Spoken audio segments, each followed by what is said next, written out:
Frate, azi e ziua ta, la mulți ani îți voi ura. Pentru tine eu ridic acest pahar.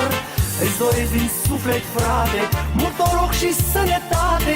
N-ai trăit pe lumea asta în zadar. Frate, azi e ziua ta, la mulți ani îți voi ura.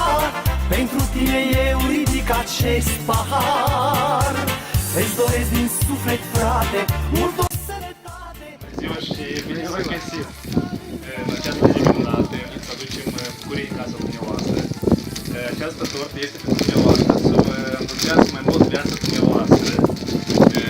Floarea este dumneavoastră, aveți grijă de ea, să aveți cât mai mare.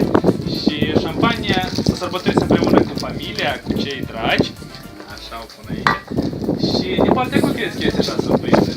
Surioară. Sigur, este din partea surioarei dumneavoastră dragi, care vă iubești foarte mult și mi-a transmis un mesaj ca să-l transmit pentru dumneavoastră.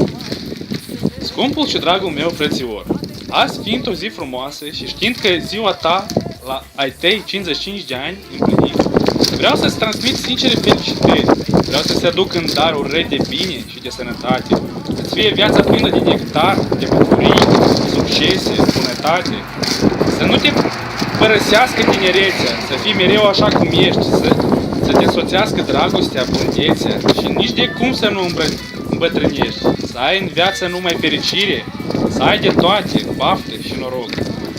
Un cer senin, credință, dragoste, iubire și un dulce amintire de anii ce s-au scurs. La mulți ani, mulți bani, numeroși.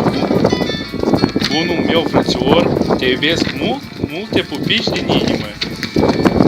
Și noi, din partea companiei noastre, vă dorim multă sănătate, bucurie, să fiți mereu cu zâmbetul pe buze și ca surprizele să nu termină aici.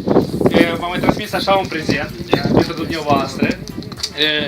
Dacă aveți dumneavoastră ceva să adăugați, transmiteți. Eu vreau să mulțumesc foarte mult. Sper să știi sora și mă iubesc foarte mult.